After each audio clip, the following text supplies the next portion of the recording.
আদম আলাইহিস সালামকে আল্লাহ সৃষ্টি করে তাকে সর্বপ্রথম যে সারপ্রাইজ দিলেন তা ছিল ইলম।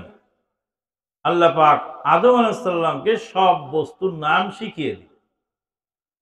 মুফাসসিরিনে কেরামগণ বলছেন, পৃথিবীর কিয়ামত পর্যন্ত আগত যত তথ্য প্রযুক্তি আসবে, এসেছে এবং আসবে, সবগুলোই তাকে শিখিয়ে দেওয়া হয়েছে। দুনিয়ার টাকা পয়সা, গাড়ি বাড়ি, লালু ভুলু, মুচি মেথর, ডোম চাঁড়াল, দুর্ধর্ষ নাস্তিক আল্লাহকে গালিগালাজ করে, তাকেও আল্লাহ দুনিয়া দিয়ে দেন।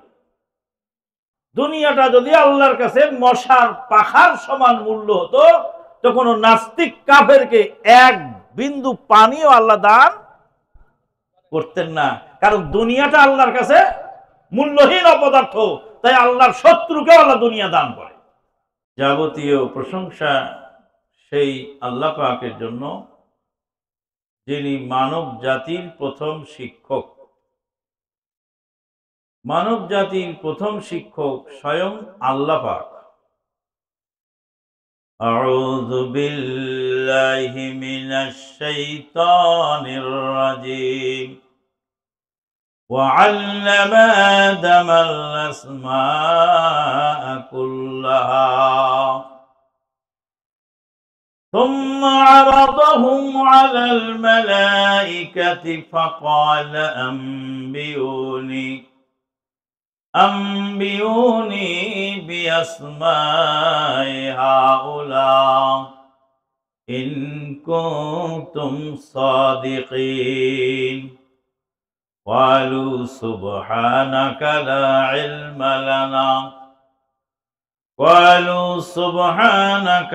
علم لنا إلا ما علمتنا إنك أنت العليم الحكيم। আল্লাহ পাক বলছেন, ওয়াল্লামা আদম আল আসমাআ কুল্লাহা। আল্লাহ পাক আদম আলাইহিস সালামকে সব বস্তুর নাম শিখিয়ে দিলেন। আদম আলাইহিস সালামকে আল্লাহ সৃষ্টি করে তাকে সর্বপ্রথম যে সারপ্রাইজ দিলেন তা ছিল ইলম। আল্লাহ পাক আদম আলাইহিস সালামকে সব বস্তুর নাম শিখিয়ে দিলেন।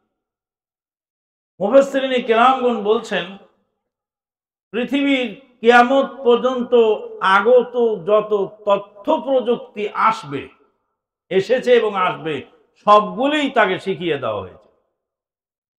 وعلم آدم الأسماء كلها। সব বস্তুর নাম শিখিয়ে দিলেন, প্রয়োগ বিধি, কার্যকারিতা, উপকারিতা সব শিখিয়ে দিলেন। কে শিখালেন?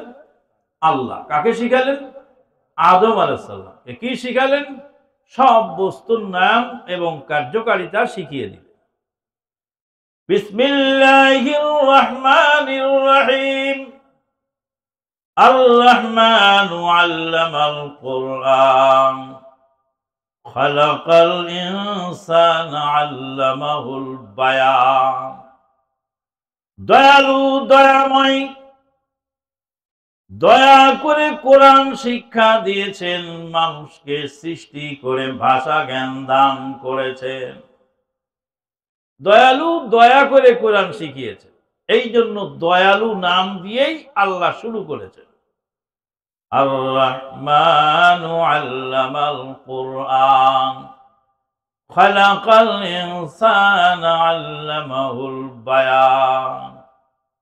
দয়ালুর দয়া ছাড়া কোরআন শেখা সম্ভব নয়। নবী সাল্লাল্লাহু আলাইহি ওয়াসাল্লাম বলছেন, মাইয়ুরিদিল্লাহু বিহি খায়রান ইউফাক্কিহু ফিদ্দীন। আল্লাহ রাব্বুল আলামিন যার কল্যাণ কামনা করেন, তাকেই দ্বীনের বুঝ দান করে। দুনিয়ার টাকা পয়সা, গাড়ি বাড়ি, লালু ভুলু, মুচি মেথর, ডোম চাঁড়াল, দুর্ধর্ষ নাস্তিক আল্লাহকে গালিগালাজ করে, তাকেও আল্লাহ দুনিয়া দিয়ে দেন। কারণ দুনিয়াটা হলো মিনাদ দানায়াতি ওয়া মিনহুম মান ইয়াকুলু রাব্বানা আতিনা ফিদ দুনিয়া হাসানা ومنهم من يقول ربنا آتنا في الدنيا وما له في الآخرة من خلاق। কেউ লোক দুনিয়া চায়, দুনিয়া। আমরা মাঝে মাঝে বিভিন্ন জায়গায় যাই, কিছু মানুষ দোয়া করে, মাদানী সাহেব দোয়া চায়, মাদানী সাহেব দোয়া করবেন ছেলেটা আমার একটা চাকরির জন্য ইন্টারভিউ দিয়েছে, চাকরিটা যেন হয়, ছেলেটা আমার পরীক্ষা দিচ্ছে, পরীক্ষা যেন পাশ করতে পারে, মেয়েটা আমার বিদেশ যাওয়ার চেষ্টা করছে, যাওয়ার যেন সুযোগ পায়। অধিকাংশ লোক এইরকম দোয়া চায়, দুনিয়ার চাওয়া পাওয়া।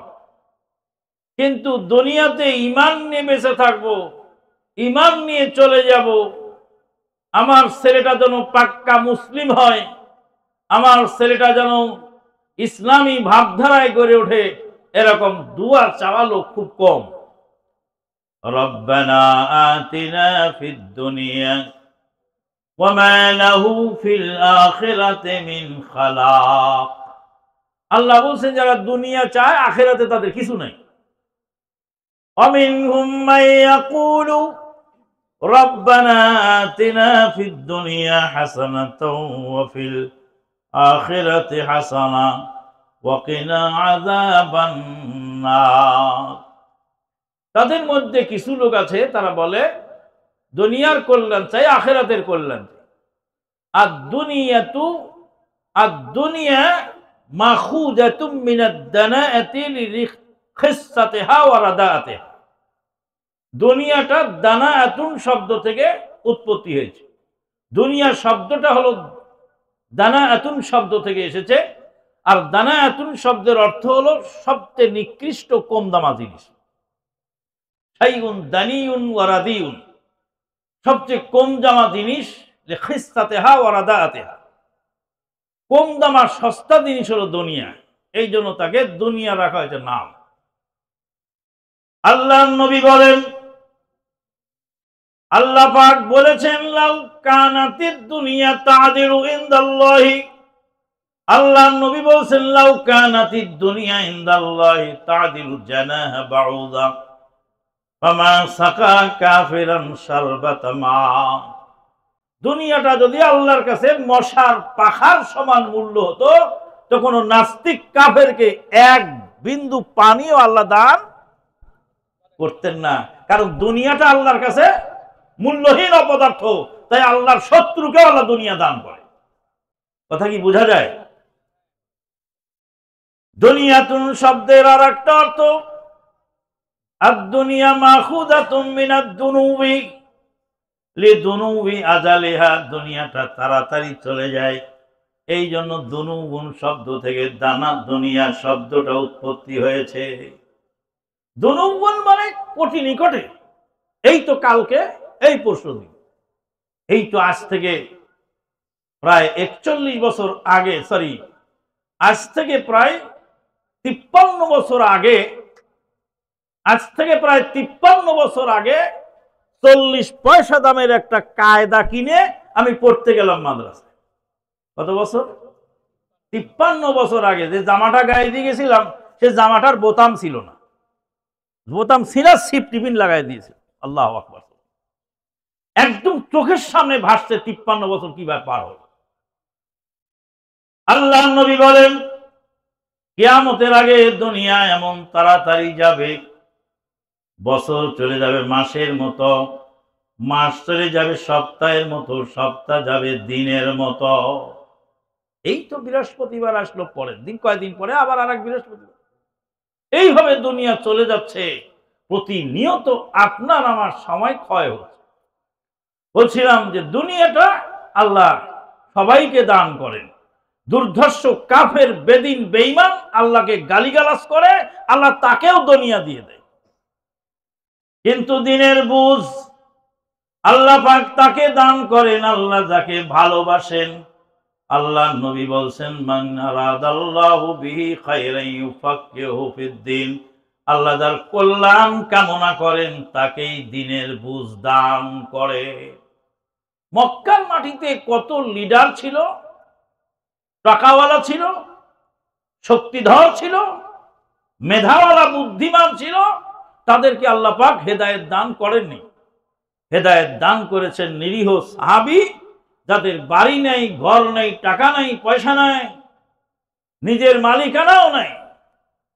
বেলাল বিন রাবাহ রাদিয়াল্লাহু তাআলা আনহু, যিনি ছিলেন উমাইয়ার কেনা গোলাম, বাড়ি নাই, ঘর নাই, টাকা নাই, পয়সা নাই, নিজের জীবনের মালিকানাও নাই, ছাগল বকরির মতো উমাইয়ার কেনা গোলাম। আগে তো গোলাম কেনা বেচা হতো, আপনারা শুনেছেন, জানেন যে গোলামটা কিনে নিয়ে যেত, যে সে ছাগল বকরির মতো তাকে ব্যবহার করত। আল্লাহ রাব্বুল আলামিন বেলাল রাদিয়াল্লাহু তাআলা আনহুকে দ্বীনের বুঝ দান করেছিলেন, আবু হুরায়রা রাদিয়াল্লাহু তাআলা আনহুকে দ্বীনের বুঝ দান করেছিলেন। আবু হুরায়রা রাদিয়াল্লাহু তাআলা আনহু জলিলুল কদর সাহাবী, দরিদ্র সীমার নিচে বসবাস করতেন। মদিনার অলিতে গলিতে বেহুশ হয়ে পড়ে যেতেন ক্ষুধা সহ্য না করতে পেরে। ক্ষুধা সহ্য না করতে পেরে এই জলিলুল কদর সাহাবী বেহুশ হয়ে মদিনার গলিতে পড়ে যেতেন।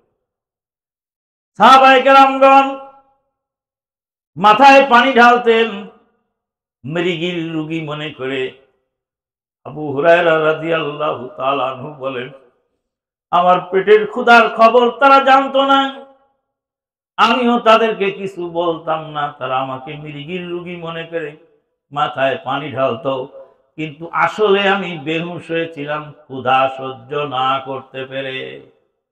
এই হাদিস থেকে আমরা তিনটা জিনিস জানি। এক নম্বর জিনিস জানি, সেটা হলো যে আল্লাহর প্রিয় বান্দাকেও আল্লাহ কষ্টে রাখেন। দুনিয়াতে তাদেরকে প্রাচুর্য দান নাও করতে পারে। হাদিস থেকে দ্বিতীয় জানা যায়, সাহাবায়ে কেরামগণ গায়েবের খবর জানতেন না। গায়েবের খবর জানলে আবু হুরায়রা রাদিয়াল্লাহু তাআলা আনহু খাবারের ব্যবস্থা করতেন, মৃগীর রোগী মনে করে মাথায় পানি ঢালতেন না। হাদিস থেকে আরো জানা যায়, আবু হুরায়রা রাদিয়াল্লাহু তাআলা আনহু নিজের পেটের ক্ষুধা সহ্য করে নীরবে ধৈর্য ধারণ করতেন, কিন্তু মানুষের কাছে নিজের অভাবের কথা তুলে ধরেন নাই। আল্লাহ রাব্বুল আলামিন মানুষের প্রথম শিক্ষক। আর রহমানু আল্লামাল কোরআন খালাকাল ইনসানা আল্লামাহুল বায়ান। আজকে শিক্ষা ব্যবস্থা আমাদের দেশে বহু রকমের, অনেক শিক্ষা ব্যবস্থা আছে। মানুষ শিক্ষিত হচ্ছে, কেমন জাতের শিক্ষিত? মোটামুটি তিন ভাগে বিভক্ত করা যায় আমাদের দেশের শিক্ষা ব্যবস্থা। আজকের এই মাহফিলটা হলো একটি শিক্ষা প্রতিষ্ঠানের উপলক্ষে, তাই আমি শিক্ষার উপরেই কয়েকটা কথা বলতে চাচ্ছি। প্রথম নম্বর শিক্ষা হলো নাস্তিক্যবাদ শিক্ষা, বস্তুবাদী শিক্ষা। আর বস্তু যখন ধর্ম হারায় ফেলে, তখন পদার্থ অপদার্থ হয়ে যায়। বস্তুবাদী শিক্ষাটা হলো মানুষকে পাগল বানায় ফেলে, মানুষকে পশুতে পরিণত করে। বস্তুবাদী শিক্ষা, কারণ ওই যে চাচার সাথে ভাতিজার গোলমাল, আধার জায়গা, এই আধার জায়গাটাই ভাতিজার বড়, চাচা বড় নয়। চাচার মাথায় খাদিতে বাড়ি দিতেও দ্বিধাবোধ করে না। এটা হলো বস্তুবাদী চিন্তাধারা। দুনিয়ার বস্তুবাদী চিন্তা যখন মানুষের মাথায় ঢোকে, তখন মানবতা বোধ তার ভিতরে আর থাকে না। আজকাল আগে আমরা দেখেছি যে আমাদের দেশে মানুষ শীত কাটতো, চোরেরা শীত কেটে মানুষের ডোয়া কেটে, ঘর কেটে ভিতরে ঢুকতো, জীবন বাজি রেখে ভিতরে ঢুকে চুরি করে তারপরে বের হতো। অনেক সময় ওই শীতের মুখে মাথা ঢুকাইছে, আর বাড়িওয়ালা কোপ মেরে মাথা কেটে ফেলেছে, এরকম ঘটনা ঘটে। অথবা ফালা সরকি দিয়ে মাথার উপর মেরেছে, আহত হয়েছে। আর এখন বুয়েট, কুয়েট, রুয়েট, চুয়েট এ সমস্ত বিশ্ববিদ্যালয় থেকে এক শ্রেণী ছাত্র তৈরি হচ্ছে, তারা প্রযুক্তি শিখে, বিজ্ঞান শিখে আর একজনের অ্যাকাউন্টকে হ্যাক করে লক্ষ লক্ষ কোটি কোটি টাকা হাতায় নিয়ে যাচ্ছে। এরা হলো ডিজিটাল চোর। এরা কি চোর? ডিজিটাল সোর। শাহজালাল প্রযুক্তি বিশ্ববিদ্যালয়ে এক ভদ্রলোক বেড়াতে গেছেন তার স্ত্রীকে সাথে নিয়ে, স্বামীকে বেঁধে রেখে প্রযুক্তি বিশ্ববিদ্যালয়, শাহজালাল বিজ্ঞান প্রযুক্তি বিশ্ববিদ্যালয়ের ছাত্ররা একদম গণধর্ষণ করে স্ত্রীকে একদম মেরে ফেলেছে, বাধা মারা করে ফেলেছে। যারা লেখাপড়া শিখে মানুষের টাকা, রক্ত ঘামানোর টাকা হাতায় নিয়ে যায়, প্রযুক্তি কি তোমাকে এই জন্য শেখানো হয়েছে যে তুমি চুরি করবা? প্রযুক্তি কি তোমাকে এই জন্য শেখানো হয়েছে যে তুমি তার অ্যাকাউন্ট হ্যাক করবা? যদি তার ভিতরে ধর্মীয় শিক্ষা থাকতো, দিনের জ্ঞান থাকতো, তাহলে অবশ্যই সে এই প্রযুক্তিকে ভালো কাজে লাগাতো, খারাপ কাজে লাগাতো না। বন্ধুগণ, এই যে একরকম শিক্ষা, কিন্তু এই শিক্ষার শুধু সবাইকে দোষারোপ করা যায় না। এখানে ভালো মানুষ তৈরি হচ্ছে। ঢাকা ইউনিভার্সিটিতে হাজার হাজার অমানুষ তৈরি হচ্ছে, যারা নারী ধর্ষণ করছে, চুরি ডাকাতি করছে, মাস্তানি করছে, রাহাজানি করছে, শিক্ষকের পেটের মধ্যে চাকু ঢুকাচ্ছে। এরকম অনেক ছাত্র আছে, ছাত্র নামের কলঙ্ক তারা। কিন্তু সেখান থেকেই ডক্টর গালিবের মতো, সেখান থেকে ঢাকা ইউনিভার্সিটি থেকে ডক্টর আব্দুল বারী রাহেমাউল্লাহর মতো বিজ্ঞ জ্ঞানী গুণী সেখান থেকে এসেছে। আলহামদুলিল্লাহ। ইউনিভার্সিটি থেকে ঢাকা ইউনিভার্সিটি একটা প্রতিবেদন পেশ করেছে। প্রতিবেদনের ভিতরে বলছে যে ঢাকা ইউনিভার্সিটিতে 2 জন ছাত্র কৃতিত্বের অধিকারী হয়েছেন, বাংলাদেশি ছাত্র 2 জন। তার মধ্যে একজন ডক্টর প্রফেসর আব্দুল বারী রাহিমাহুল্লাহ, যিনি বাংলাদেশ জমিয়াতে আহলের প্রেসিডেন্ট ছিলেন, আল্লাহ তার উপর রহম করুন। আরেকজন হলেন ডক্টর আসাদুল্লাহ আল গালিব স্যার, যিনি আহলে হাদিস আন্দোলনের মোহতারাম আমির জামাত। ইনারা এই ঢাকা ইউনিভার্সিটির ইতিহাসে যত ছাত্র বের হয়েছে তাদের ভিতরে কৃতিত্বের অধিকারী এই ছাত্র দেশ বিদেশে যাদের সুনাম চুক্তি। তার মানে হলো 22 মাস কাদা মাটির মধ্যে থাকে, কিন্তু 22 মাস কাদা তার গায়ে লাগতে দেয় না। ওই ইউনিভার্সিটির ওই উত্তপ্ত পরিবেশ, সেখানে মারামারি, কাটাকাটি, হিংসা, জিঘাংসা, খুন খারাপি, লুটতরাজ, ওর ভিতরেও আবার কিছু ভালো মানুষ তৈরি হচ্ছে। আলহামদুলিল্লাহ। ভালো মানুষকে আমরা স্বীকৃতি দেব, তাদের প্রশংসা করব, কিন্তু যারা অমানুষ তৈরি হচ্ছে তাদেরকে আমরা কোশ্চিনকালেও স্বীকৃতি দিতে পারি না। এটা ইতিহাস বলি সংক্ষিপ্ত আকারে। রাবেতা আলম আল ইসলামী, এখানে অনেক শিক্ষিত যুবকরা আছে, এই জন্য আমি এই সাবজেক্টটা বেছে নিলাম, কারণ তাদের কাজে উপকারে আসবে। রাবেতা আলম আল ইসলামী তদানীন্তনকালের আপনার মহাসচিব ডক্টর আব্দুল্লাহ উমর আন-নাসিফ, ডক্টর আব্দুল্লাহ উমর আন-নাসিফ রাবেতা আলম আল ইসলামীর মহাসচিব। তিনি এসেছিলেন ঢাকা ইউনিভার্সিটি ভিজিট করার জন্য, কারণ রাবেতার পক্ষ থেকে পৃথিবীর বিভিন্ন দেশের ইউনিভার্সিটিতে একটা মোটা অঙ্কের ডোনেশন দেওয়া হয়েছিল, যাতে তাদের ইসলামিক স্টাডিজ যদি থাকে তাহলে সেটাকে স্টাবলিশ করবে, আরো সমৃদ্ধ করবে। আর যদি ইসলামিক স্টাডিজ কোনো ইউনিভার্সিটিতে না থাকে তাহলে ইসলামিক স্টাডিজ বিভাগ চালু করার জন্য একটা মোটা অঙ্কের ডোনেশন দিয়েছিল। ঢাকা ইউনিভার্সিটির জন্য বরাদ্দ 6 মিলিয়ন ডলার। কত ডলার? 6 মিলিয়ন ডলার ঢাকা ইউনিভার্সিটির জন্য বাজেট হয়েছিল রাবেতার পক্ষ থেকে। রাবেতা আলম আল ইসলামীর মহাসচিব, তদানীন্তনকালের মহাসচিব ডক্টর আব্দুল্লাহ উমর নাসিফ স্যার বললেন যে এতটি টাকা একটা ইউনিভার্সিটিতে দেব, তা আমি কেন এই টাকাটা ডাইরেক্ট দিয়ে দেবো? আমি গিয়ে সরাসরি সরেজমিনে তদন্ত করে দেখবো যে টাকাটা চেনে কাজে লাগবে কিনা। ঢাকা ইউনিভার্সিটি তিনি ভিজিট করলেন, ভিজিট করে মক্কায় গিয়ে রিপোর্ট লিখছেন, হাজিহি লাইসাতিল জামিয়া। ঢাকা ইউনিভার্সিটিকে কোনো ইউনিভার্সিটি বলা যায় না। কে বলছে? আমার দাদা বলছে না আমার খালু? রাবেতা আলম আল ইসলামের মহাসচিব, আন্তর্জাতিক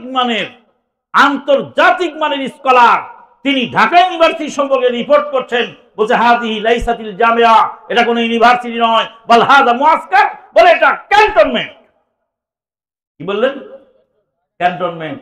বলে এখানে গোলা আছে, বারুদ আছে, মারামারি আছে, পাল্টা আছে, ধাওয়া আছে, অস্ত্র আছে, রামদা আছে, কিরিচ আছে, সব আছে। বলছে এখানে আমার এই টাকাটা দিয়ে আমি আবার টাকাটা আমি বৃথা করব না, এই কাজে আমি লাগাতে পারবো। শেষে উনি বরাদ্দ কি করে দিন? ক্যান্সেল করে দিন। এটা যদি আমি বলছি আমি কাউকে খাটো করার জন্য নয়, জাতি হিসাবে আমরা কতটা নিচে নেমে গেলাম যে আন্তর্জাতিক মানের একজন স্কলার, যেটাকে ঢাকা ইউনিভার্সিটিকে কি বলা হয়, হ্যাঁ,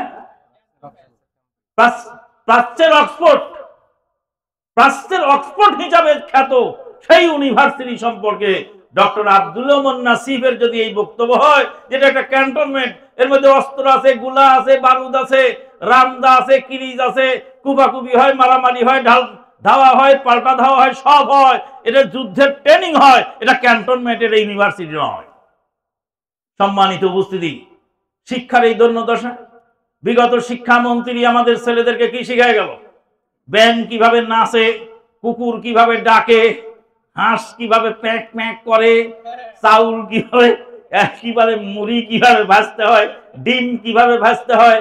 প্রথম একটা বাচ্চা পিরিয়ড হলে সেই পিরিয়ডের সময় প্রথম বাচ্চাটা কি করবে, এটাও শিক্ষা সিলেবাসের মধ্যে দিল। এ লজ্জা রাখি কোথায়? এখন জেলখানায় গিয়ে শিক্ষামন্ত্রীর দায়িত্ব পালন করছে। হ্যাঁ, এই যে হালত এদেশের, এটা এক নম্বর একটা শিক্ষা ব্যবস্থা হলো।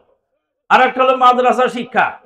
মাদ্রাসা শিক্ষা এদেশে এক শ্রেণীর কি বলে আপনার আলেম ওলামা তৈরি হচ্ছে, বিরাট মুফতি, বিরাট ডিগ্রিধারী, অত বড় আল্লামা, অত বড় কিছু, অনেক কিছু সে, কিন্তু চট করে বলে দিল ডাক্তার জাকির নায়েক ইহুদির দালাল।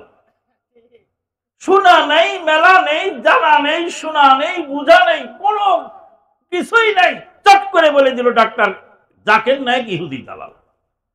ভাই, কয়েক বছর আগে সিরাজগঞ্জে এক মাহফিলে এক বক্তা সাহেব, মুফতি সাহেব বলছেন ডাক্তার জাকির নায়েক ইহুদির দালাল। ওখানে ওই মঞ্চে বসা ছিলেন সেখানকার চিফ গেস্ট, প্রধান অতিথি, ওই ইউনিয়নের চেয়ারম্যান। তো চেয়ারম্যান সাহেব বলছেন যে আপনি বক্তৃতাটা 1 মিনিট স্টপ করেন। পিছনে চেয়ারম্যান বসা, বলছে আপনার বক্তব্য 1 মিনিট স্টপ করেন।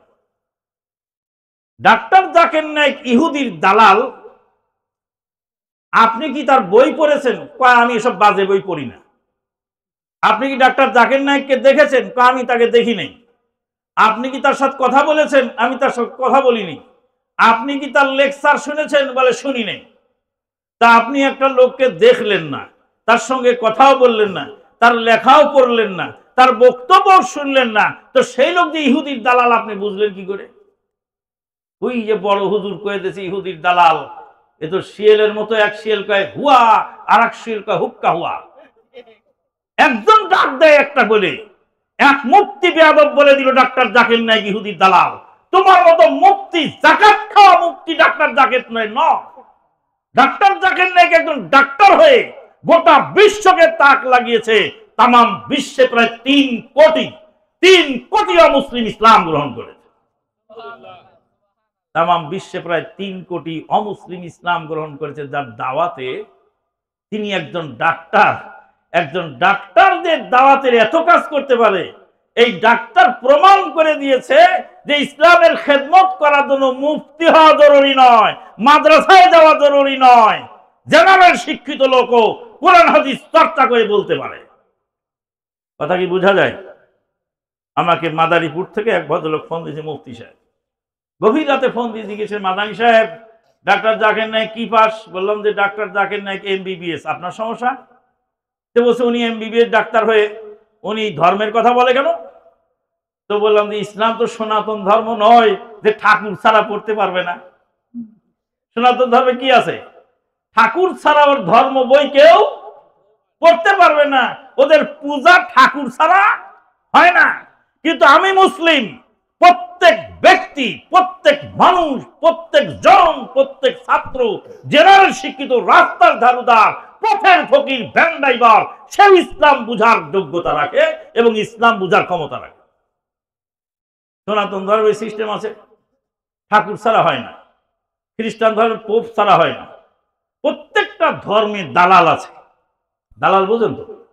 আপনি জমি বেচবেন, আমি কিনবো, মাঝখানে যিনি মিডিয়া, ওনার নাম কি? খাস বাঙ্গালে বলে দালাল।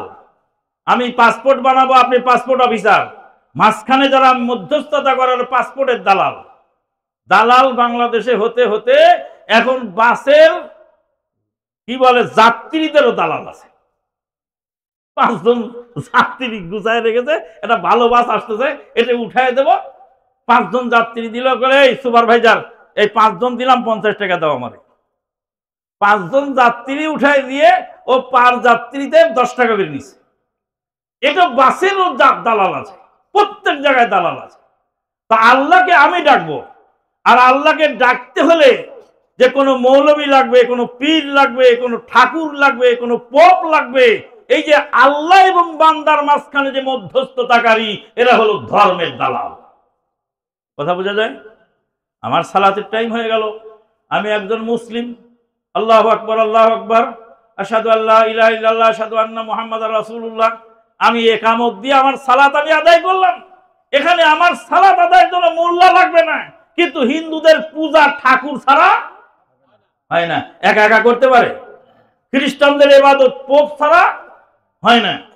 তা আমি বললাম, ভাই ডাক্তার জাকির নায়েক, আমরা হলাম সনাতন ইসলাম ধর্মের লোক। সনাতন ধর্ম নয় ইসলাম, যে ঠাকুর ছাড়া পড়তে পারবে না। নবী সাল্লাল্লাহু আলাইহি সাল্লাম বলছেন, যে ব্যক্তি যে কোনো ব্যক্তিকে দ্বীনের দাওয়াত দিল, যে ব্যক্তি যে কোনো ব্যক্তিকে দ্বীনের দাওয়াত দিল, সেই দাওয়াত পেয়ে যত নেকি, দাওয়াত গ্রহণ করে তারা যত নেকি কামাই করলো, সম পরিমাণ নেকি দাওয়াত দাতা পেয়ে যাবে। আলহামদুলিল্লাহ। মান দাআ ইলা হুদান, সহিহ মুসলিমের হাদিস। যে কোনো ব্যক্তি হেদায়েতের দিকে ডাকলো, যে কোনো ব্যক্তি ডাকতে পারে। আপনি জেনারেল শিক্ষিত, আপনি একজন ইঞ্জিনিয়ার, আপনি একজন ডাক্তার, আপনি একজন রিকশাওয়ালা, আপনি একজন রাস্তার ঝাড়ুদার, আপনাকেও বলার অধিকার আছে দ্বীনের কথা। আমাদের পাবনা সার্কিট হাউসের বাবুর্চি ছিলেন আমাদের আফতাব ভাই, আপনারা চেনেন অনেক, জাগরণী গায়ে মাঝে মাঝে। এই আফতাব ভাই সার্কিট হাউসে বাবুর্চি, উনি রান্না করেন সার্কিট হাউসে। তো এবার এই মন্ত্রী মহোদয় আসছেন, আফতাব ভাই রান্না করে মন্ত্রীকে খাবার দিয়েছে, মন্ত্রী বাম হাতে গিলাস দিয়ে পানি পান করছে। তখন আফতাব ভাই বলছে, স্যার ডান হাতে পান করতে হবে, বাম হাতে পানি পান করা যাবে না, কারণ বাম হাতে শয়তান পানি পান করে। তো মন্ত্রী হা করে তাকাল, আফতাব তুমি আমাকে চেনো? বলছি স্যার চিনি আপনাকে, আপনি এদেশের একজন মন্ত্রী। বলে আমাকে তুমি এই কথা বলতে পারলে? বলে আপনি মন্ত্রী একদিকে, আর একদিকে আপনি আমার দ্বীনী ভাই, আপনি মুসলিম, আমিও মুসলিম। আপনার ভুল যদি হয় সংশোধন করে দেওয়ার দায়িত্ব আমার, আর আমার ভুল হলে সংশোধন করার দায়িত্ব আপনার। মন্ত্রী মহোদয় আশ্চর্য হয়ে বলছেন যে তোমার মতো আফতাব যদি এদেশে আরো থাকতো, দেশের চেহারাই পাল্টে যেত। কথা কি বোঝা যায়? আউযু বিল্লাহি মিনাশ শাইতানির রাজিম। ক্বালাত নামলাতুন ইয়া আইয়ুহান নামলু দুখুলু মাসাকিনাকুম লা ইয়াহতিমান্নাকুম সুলাইমান ওয়া জুনুদুহু ওয়া হুম লা ইয়াশউরুন। কুরআনুল কারীমে একটা সূরা আছে, সূরার নাম হলো সূরাতুন নামল। নামল মানে পিঁপড়া, পিপিলিকার সূরা। পিঁপড়ার নামে আল্লাহ সূরা নাযিল করেছে। শাহরু রমাদান আল্লাযী উনজিলা ফীহিল কুরআন হুদাল লিন-নাসি ওয়া বায়িনাতিম মিনাল হুদা ওয়াল ফুরকান। রমাদান এমন এক মাস যে মাসে কোরআন নাযিল হয়েছে। কেন? হুদাল লিন-নাস, মানুষের হেদায়েতের জন্য কোরআন নাযিল হয়েছে। আল্লাহ রাব্বুল আলামিন মানুষের হেদায়েতের জন্য কোরআন নাযিল করেছেন। কোরআনের মধ্যে পিঁপড়ার সূরা নাযিল করেছেন। পিঁপড়ার সূরার মধ্যে আল্লাহ রাব্বুল আলামিন বর্ণনা করেন, সুলাইমান আলাইহিস সালাতু ওয়াস সালাম রাস্তা দিয়ে যাচ্ছিলেন। একটা পিঁপড়া ঘাসের পাতার উপর দাঁড়িয়ে, কোন বর্ণনা আছে ঘাসের পাতার উপর দাঁড়িয়ে, আর কোন বর্ণনায় আছে পিঁপড়ার রাজত্বের মধ্যে হাঁটছিল, মাথাটা উপরের দিকে তুলে ঘোষণা দিচ্ছিল। আল্লাহর কালাম বলছে, ক্বালাত নামলাতুন ইয়া আইয়ুহান নামলু দুখুলু মাসাকিনাকুম লা ইয়াহতিমান্নাকুম সুলাইমান ওয়া জুনুদুহু ওয়া হুম লা ইয়াশউরুন। ও পিঁপড়ার দল, তোমরা তোমাদের গর্তের মধ্যে জলদি ঢুকে যাও। সুলাইমান এবং তার দলবল সৈন্য সামন্ত মিলে মনের অজান্তে তোমাদেরকে যেন পায়ের তলায় পিষে ফেলতে না পারে। সুলাইমান আলাইহিস সালাম আসছেন সৈন্য সামন্ত সহ। সুলাইমান এবং তার সৈন্য সামন্ত তোমাদেরকে পায়ের তলায় যেন পিষে না ফেলে, তোমরা তাড়াতাড়ি গর্তে ঢুকে যাও। সুলাইমান আলাইহিস সালাতু ওয়াস সালাম পিঁপড়াটাকে তুললেন, তুলে হাতের তালুর উপর নিলেন, নিয়ে বললেন, পিঁপড়া এত সুন্দর ভাষণ কেন দিচ্ছ? পিঁপড়া বলে, আমি এই পিঁপড়ার রাজত্বের রাজা, আমি পিঁপড়ার সমাজের সর্দার। তোমার পায়ের তলায় পিষ্ট হয়ে একটা পিঁপড়া যদি মারা পড়ে, আর আল্লাহ পাক যদি হাসরের ময়দানে আমাকে জিজ্ঞেস করেন তুমি সর্দার ছিলে, তোমার জনগণ পায়ের তলায় পিষ্ট হয়ে মারা গেল, এই জন্য আমি তাদেরকে সতর্কতা জানাচ্ছিলাম। সুলাইমান আলাইহিস সালাম আশ্চর্য হয়ে গেলেন। সামান্য পিঁপড়া, তার সামান্য রাজত্ব, সামান্য রাজত্বের মধ্যে পিঁপড়া এত সুন্দর, তার ফিলিংস, তার চিন্তাধারা এত সুন্দর। আল্লাহ রাব্বুল আলামিন আমাকে জলে স্থলে রাজত্ব দান করেছেন, মানুষের উপর রাজত্ব দান করেছেন, জিনের উপর রাজত্ব দান করেছেন। পৃথিবীর অনেক শক্তিশালী আল্লাহ পাক আমাকে বানিয়েছেন। সুলাইমান আলাইহিস সালাতু ওয়াস সালামকে আল্লাহ এত ক্ষমতা দিয়েছিলেন। গুদুহা শাহরা ওয়া রাওয়াহুহা শাহরা, সকালবেলা এক সকালে 1 মাসের পথ অতিক্রম করতেন, আর এক বিকালে 1 মাসের পথ চলতে পারতে। বিনা কলে হাওয়াই তক্ত ওরায় সুলাইমান, মোরা সেই মুসলমান। সুলাইমান আলাইহিস সালাম পশু পাখির ভাষা বুঝতেন। সুলাইমান আলাইহিস সালাতু ওয়াস সালাম জলের স্থলে রাজত্ব ছিল। সুলাইমান আলাইহিস সালাতু ওয়াস সালাম বাল্যকালে তার বাপের বিচারকে সংশোধন করে দিয়েছে। সুলাইমান আলাইহিস সালামের বাবার নাম কি ছিল? দাউদ আলাইহিস সালাম। দাউদ আলাইহিস সালামের কাছে 2 জন মহিলা আসছে বিচার নিয়ে। আপনারা সব ঘটনা জানেন তো। 2 জন মহিলার বাচ্চা এক জায়গায় শোয়ানো আছে। একজনের বাচ্চা নেকড়ে বাগে নিয়ে গেছে, আর একটা বাচ্চা রয়ে গেছে। যেটা আছে ওই বাচ্চাটার দাবি 2 জনে করে। এই মহিলাটা এটা আমার বাচ্চা, ওই মহিলাকে এটা আমার বাচ্চা। তোরটা বাঘে নিয়েছে, আমারটা রয়ে গেছে। ও কয় তোরটা বাঘে নিয়েছে, আমারটা রয়ে গেছে। দাউদ আলাইহিস সালামের কাছে বিচার নিয়ে আসলো। যেই মহিলার বাচ্চা নয়, যার বাচ্চা বাঘে নিয়ে গেছে, সেই মহিলা ছিল বড় চাপাবাজ। চাপাবাজি করে কূটকৌশল সাজিয়ে দাউদ আলাইহিস সালামকে ভুল বুঝিয়ে এবার রায় তার পক্ষে নিয়ে গেল। দাউদ আলাইহিস সালাম সেই মহিলাকে দিয়ে দিলেন, যে বাচ্চার মালিক নয়, মা নয়। সুলাইমান আলাইহিস সালাম বুঝতে পারলেন বিচারটা ভুল হয়ে গেছে। তখন বললেন, আব্বা আমি বিচারটা আবার একটু সংশোধন করে দেই, পুনরায় বিচারটা করি। ভয় করো। সুলাইমান আলাইহিস সালাম জাল্লাদকে বলেন, জাল্লাদ তুমি বাচ্চাটাকে 2 টুকরা করে দাও, 2 মহিলাকে ভাগ করে দেই, এটা হলো সঠিক ফয়সালা।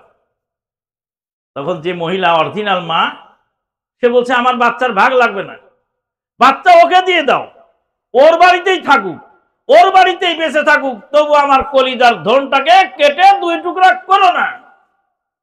বাচ্চার দাবি আমি ছেড়ে দিলাম, ওর বাড়িতে ওকে দিয়ে দাও, ওর বাড়িতে বেঁচে থাকুক, আমার কলিজার টুকরারে কাটার দরকার। আর যে মহিলা ডাইনি, মিথ্যা দাবিদার, সে বলছে তাহলে কাটি 2 টুকরা করে দাও, 2 টুকরা করে ভাগ করে দাও। তখন দাউদ আলাইহিস সালামকে সুলাইমান আলাইহিস সালাম বলছেন, দেখলেন আব্বু, এলো অরিজিনাল মা, সে বলছে বাচ্চা ওর কাছে থাকুক, তবু বেঁচে থাকুক। আর যে ডাইনি মিথ্যা দাবিদার, সে বলতেছে যে বাচ্চা কেটে 2 টুকরা করে দাও। এখান থেকে অনেক শিক্ষণীয় আছে। কিছু মানুষ আছে মাদ্রাসা গড়ে, মসজিদ গড়ে, কিছুদিন পরে এসে কিছু লোক তাদেরকে খেদায় দিয়ে ক্ষমতা কেড়ে নেয়, আছে না? একজন মসজিদ বানালো বহুত কষ্ট করে, আর একজন দলীয় প্রভাবে দাপটে এসে সভাপতিকে খেদায় দিয়ে নিজের সভাপতি সেজে নিজের ইচ্ছা মতো চালাতে পারে। এখন এই সভাপতি মারামারি করে মসজিদ ভেঙে যায়, সমাজ ভেঙে যায়। যদি ওই মহিলার মতো বুদ্ধি তার মাথায় থাকে, তাহলে সে বলতে পারে মসজিদ আমি বানিয়েছি কষ্ট করে, এটা আমার কলিজায় গড়া প্রতিষ্ঠান, ওই সভাপতি থাকুক, তবু মসজিদটা নষ্ট না হোক, তবু প্রতিষ্ঠানটা নষ্ট না হোক, তবু মাদ্রাসাটা ধ্বংস না হোক। বলতে পারে না? এখান থেকে শিক্ষণীয় পয়েন্ট হলো এটা। তো সুলাইমান আলাইহিস সালাম বাপের বিচারকে সংশোধন করলেন। তাহলে আমরা যে বাপ দাদার ধর্ম পালন করতে গিয়ে অনেক শিরক বেদাতের সঙ্গে জর্জরিত হয়ে যায়, আছে না? সনাতন ধর্মে অনেক লোক আছে যারা পণ্ডিত, কিন্তু যত পণ্ডিতই হোক না কেন, সনাতন ধর্মের মহাপণ্ডিত হলেও গরুর গোবর তাকে খেতেই হবে, যেহেতু বাপ দাদা খেয়েছে। গরুর চামড়া তাকে খেতেই হবে, গরুর গোশত সে খাবে না, কিন্তু গরুর চামড়া দিয়ে জুতা বানালে সে জুতা আবার ঠিকই পরে বেড়াবে। যেই দেবতার গোশত খেলে দেবতার অবমাননা হয়, তার চামড়া দিয়ে জুতা বানালে অবমাননা হয় না? গোশত খাওয়ার সময় গরুর গোশত কোনটা, খাসির গোশত কোনটা পার্থক্য করো, কিন্তু জুতা পরার সময় এটা বলো না কেন? তাই তো আমাদের এক ভাই একটা গান গিয়েছে, সুন্দর গান। গানটা আমার কাছে খুব ভালো লাগে, আপনারা শুনবেন নাকি? কি বলেছেন আকাবির, কি বলেছেন তোমার পীর, কি বলেছেন আকাবির, কি বলেছেন তোমার পীর, কি বলেছেন তোমার বাপ দাদারা, ওসব কিচ্ছা ছাড়ো যদি বন্ধু পারো, কোরআন হাদিস একটিবারে আঁকড়ে তুমি ধরো। কি বলেছেন আকাবির, কি বলেছেন তোমার পীর, কি বলেছেন তোমার বাপ দাদারা। বাপ দাদা মানা যাবে? সুলাইমান আলাইহিস সালামের বাবা দাউদ আলাইহিস সালাম নবী, তার বিচার ভুল হলো, তার ছেলে বাল্যকালে সংশোধন করে দিল। আল্লাহ। সুলাইমান আলাইহিস সালাম পিঁপড়ার ভাষণ শুনছিলেন। পিঁপড়াকে জিজ্ঞেস করলেন, পিঁপড়া তুমি এত সুন্দর ভাষণ কেন দিচ্ছ? পিঁপড়া বলে, আমি পিঁপড়ার রাজত্বের রাজা, আমার দায়িত্ব আছে, এই জন্য আমি সতর্কতা করছিলাম। পিঁপড়া যা বুঝলো তা যদি আমাদের দেশের দায়িত্বশীলরা বুঝতেন, জনগণের কষ্ট লাঘব হয়ে যেত। পিঁপড়া যা বুঝলো তা যদি আমাদের দেশের শিক্ষকরা বুঝতেন, ছাত্র মানুষ হতো না। পিঁপড়া যা বুঝলো তা যদি আমাদের দেশের মসজিদের ইমামরা বুঝতেন, তাহলে মুসল্লিদের মধ্যে মারামারি থাকতো না। মুসল্লিদের মধ্যে মারামারি গোলমাল এগুলি থাকতো না যদি পিঁপড়া যা বুঝলো তা যদি ইমাম সাহেব বুঝতেন। ইমাম সাহেব বলছে, ডাক্তার জাকির নায়েক ইহুদির দালাল, যে জোরে আমিন বলো সে আমার মসজিদে আসো না, সালমানের দেশে চলে যাও। আমি কই, তুমি 1.5 টাকার মৌলবী, মসজিদের করো ইমামতি, আর কমিটির ঠোঁটের উপর তোমার চাকরি। এদেশের খাদ্যমন্ত্রী যদি তুমি হয়ে যাও কোনোদিন, তবে তুমি বলবা যারা জোরে আমিন বলে ওদেরকে একটা চাউলের দানা দেওয়া যাবে না। হ্যাঁ, যদি এদেশের শিক্ষামন্ত্রী অর্থমন্ত্রী হও, তো তোমার দাপটে এদেশে মানুষ টিকতে পারবে না। সম্মানিত উপস্থিতি, এটা হলো 2য় শ্রেণীর শিক্ষা। ধর্মের নামে অধর্ম শিক্ষা। ধর্ম কোন জিনিস কিছুই বোঝে নাই, আন্দাজে বলে দিল ডাক্তার জাকির নায়েক ইহুদির দালাল, আহলে হাদিসরা ইহুদির দালাল, অমুকে ইহুদির দালাল। ডাক্তার জাকির নায়েক যদি ইহুদির দালাল না হয়, হাসরের ময়দানে আল্লাহ ইহুদি বানায় তোমাকে তুলবে, এতে কোনো সন্দেহ নেই। আর 3 নাম্বার শিক্ষা ব্যবস্থা হলো, ইকরা বিসমি রাব্বিকাল্লাযী খালাক, বিসমিল্লাহির রহমানির রহিম। ইকরা বিসমি রাব্বিকাল্লাযী খালাক, খালাকাল ইনসানা মিন আলাক। ইকরা রাব্বুকাল আকরামুল্লাযী আল্লামা বিল কলম, আল্লামাল ইনসানা মা লাম ইয়ালাম। এই একটা ছেলে এখানে দাঁড়িয়ে সূরা ফাতিহার ইংরেজি ট্রান্সলেট শোনালো আপনাকে আমাকে। আল্লাহু আকবার। 2য় শ্রেণীর ছাত্র, মেবি দ্বিতীয় শ্রেণীর ছাত্র। আপনি হয়তো বলবেন, ওকে মুখস্থ করায় এনেছে এখানে, তোমাকেও মুখস্থ করাই দাঁড়ায় বলো তো দেখি। তোমার তো পায়জামা গরম হয়ে যাবে। তোমার একটা সূরা মুখস্থ হয় না, তোমার একটা দোয়া মুখস্থ হয় না। একটা ছোট্ট বাচ্চা কি সুন্দর তুতা পাখির মতো সূরা ফাতিহার ইংরেজি ট্রান্সলেট করে গেল। আল্লাহু আকবার। এরা যখন ভবিষ্যতে বড় হবে, কোরআনের শিক্ষায় যখন শিক্ষিত হয়ে, যখন এরা বিজ্ঞান প্রযুক্তি শিখবে, দুনিয়ার আধুনিক জ্ঞান শিখবে, অবশ্যই তাদের দ্বারা দেশ ও জাতির উন্নয়ন হবে, এতে কোনো সন্দেহ নেই। আল্লাহু আকবার, সুবহানাল্লাহি বিহামদিহি। সৌদি আরবে আমরা লেখাপড়া করেছি, সৌদি আরবের শিক্ষা ব্যবস্থার ইন্টারমিডিয়েট পড়তে একই সিলেবাস। আমাদের দেশে তো ছোট থেকেই শুরু হয়ে যায়, এটা জেনারেল শিক্ষা, এটা মাদ্রাসা শিক্ষা, এটা কওমি, এটা আলিয়া, এটা খারিজি, এরকম সিস্টেম নেই। একদম ইন্টারমিডিয়েট পর্যন্ত একই সিলেবাস। ইন্টারমিডিয়েটের পরে গিয়ে ভাগ হয়, ডাক্তার, মাস্টার, প্রফেসর, ব্যারিস্টার, যে কি বলে আপনার বিভিন্ন সাবজেক্ট ইন্টারমিডিয়েটের পরে ভাগ হয়। আর ইন্টারমিডিয়েট পর্যন্ত ধর্মীয় শিক্ষা তাদের কম্পালসারি, মাশাআল্লাহ। তাই তো একদিন এক মসজিদে ইমাম আসেনি, জুমার খুতবা কে দেবে? সেখানে উপস্থিত ছিল এক পুলিশ অফিসার। পুলিশের পোশাক পরে একদম গটগট করে মিম্বারে উঠে গেল, জুমার খুতবা দিয়ে 2 রাকাত সালাত পড়িয়ে নেমে চলে গেল। আলহামদুলিল্লাহ। একটা লোক জিজ্ঞেস করলো না ইমাম কোথায় গেছে, একটা লোক বলল না ইমামের কি সমস্যা হয়েছে। কেন? ইমাম একজন মানুষ, তার সমস্যা হতেই পারে। আর পুলিশ অফিসার পুলিশের পোশাক পরে খুতবাও দিলেন, ইমামতিও করলেন। আর আমাদের দেশে যদি কানওয়ালা জামা গায়ে দিয়ে কোনো মসজিদের ইমাম ইমামতি করে, ওর ইমামতি থাকবে না। বলে কানওয়ালা জামা গায়ে দিয়ে ইমামতি করলো কেন? টুপি ছাড়া ইমামতি করলো কেন? টুপি ছাড়া নামাজ পড়লো কেন? আজকে আমরা যেটা বেশি জরুরি সেটা বাদ দিয়ে কম জরুরির পিছনে দৌড়িয়ে বেড়াচ্ছি। সম্মানিত উপস্থিতি, আমি প্রথম যখন সৌদি আরবে গেলাম, প্রথম যে জেদ্দায় গিয়ে নামলাম, জেদ্দা এয়ারপোর্টে নামলাম, ঠিক মাগরিবের আজান হয়ে গেল। মাগরিবের আজান হয়ে গেল, দ্রুত গতিতে উজু করে মাগরিবের জামাতে শামিল হলাম। গিয়ে দেখছি এক ভদ্রলোক একদম জেনারেল পোশাক পরা, সেই সালাত আদায় করালেন, ইমামতি করলেন। তা আমি বললাম যে এই লোকটা ইমামতি করালো, এখানে কোনো আলেম, মৌলবী, হাফেজকারী কেউ নেই, শার্ট প্যান্ট পরা একজন মানুষ এইভাবে ইমামতি করলো। তখন ওখানকার একজন বলে, ইনি হলেন এই জেদ্দা এয়ারপোর্ট ম্যানেজার। কে? Jeddah airport manager. বলে এখানে এয়ারপোর্ট ম্যানেজার যতক্ষণ থাকে, এয়ারপোর্টের ভিতরে জামাত হলে তিনি ইমামতি করেন। আল্লাহু আকবার। তারা ডিউটি পালন করছেন, কাজ করতেছেন। কেন? তার ভিতরে এলেম আছে, এত এলেম তার ভিতরে যে ইন্টারমিডিয়েট পর্যন্ত পূর্ণাঙ্গ ধর্মীয় জ্ঞান তাদের ভিতরে আছে। আমি আমার বক্তব্য লম্বা করতে চাচ্ছি না, পরিশেষে একটা কথা বলে দিই। বস্তু যদি ধর্মচ্যুত হয়, সেই পদার্থ অপদার্থ হয়ে যায়। বস্তু যদি ধর্মচ্যুত হয়, আগুনের ধর্ম পুড়িয়ে দেওয়া, আর পানির ধর্ম হলো আগুনকে নিভিয়ে দেওয়া। এবার আগুন যদি পুরাবার ক্ষমতা না রাখে, আগুনের যদি পুরাবার ক্ষমতা হারিয়ে ফেলে, আর পানি যদি আগুন নিভাবার ক্ষমতা হারিয়ে ফেলে, তো ওই পানি কি পানি? ওই আগুন কি আগুন? না।